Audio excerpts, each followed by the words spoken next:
Hey my wonderful sweet baby. So today we're going to be talking about the R&B singer and songwriter The Dream and how he has several lawsuits on him and allegations of R-ing people as well as trafficking.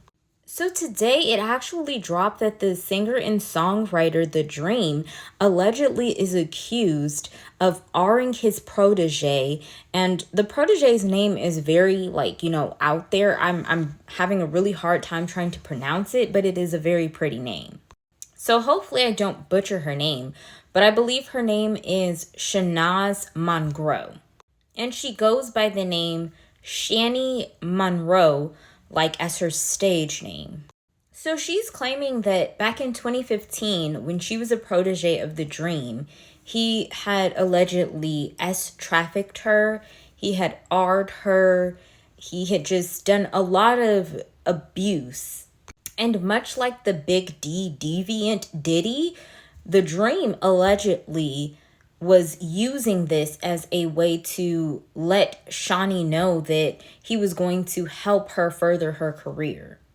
I should have explained who The Dream was a little bit earlier, but for all of you people that don't really know who he is, he's really well known for singing that Shawty is a 10, a 10.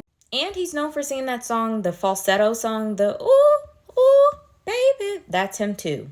And he also made songs for a lot of your faves like Mariah Carey, Rihanna, and even Beyonce.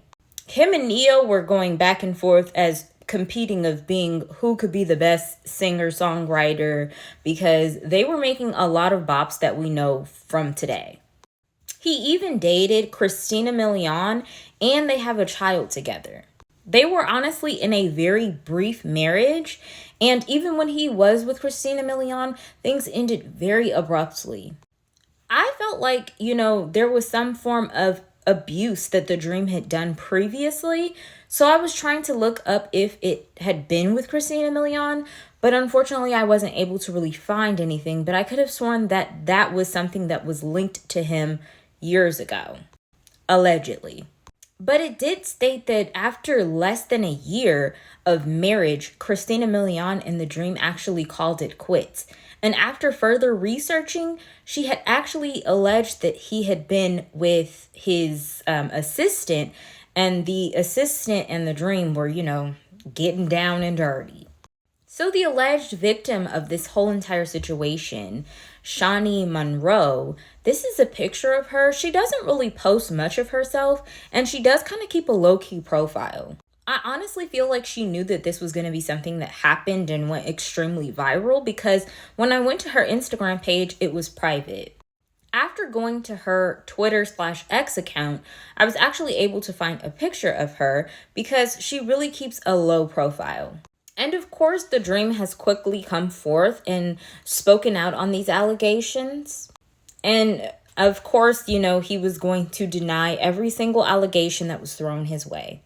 So this was pretty much a statement that The Dream came forth with. I'll go ahead and read it, especially for those that are listening to this through the podcast version.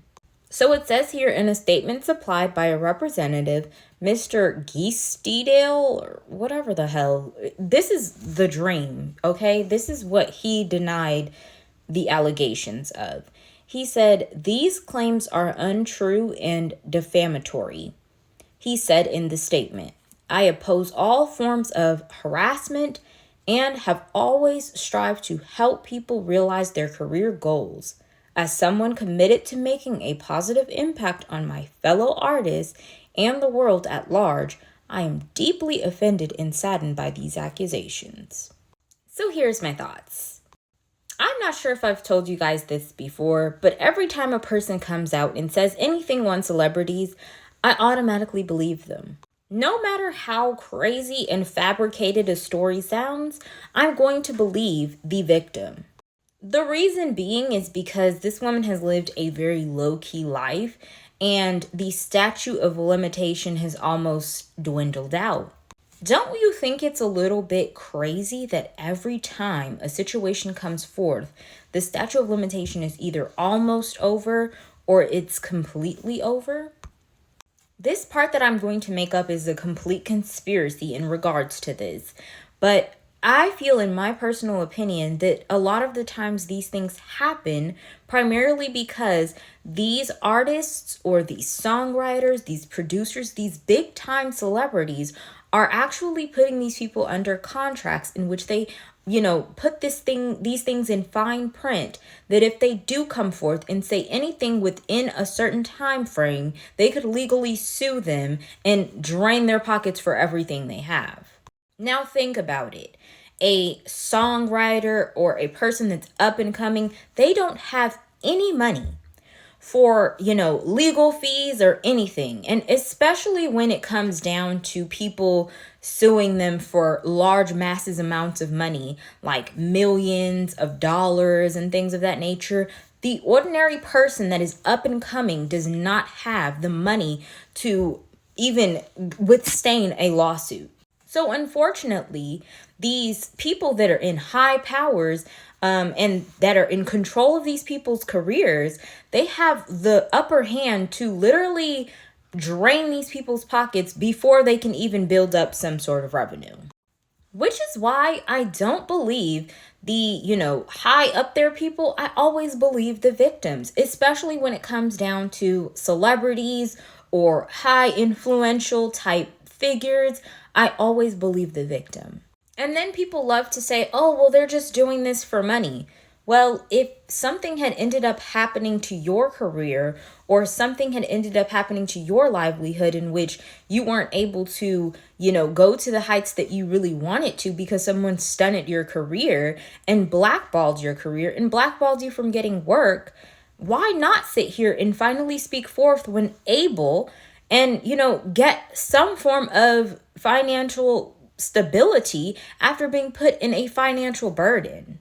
Especially when it comes down to you being through some sort of trauma from somebody that you literally, when you turn on their music or when you turn on even somebody else's music, it reminds you of your offender.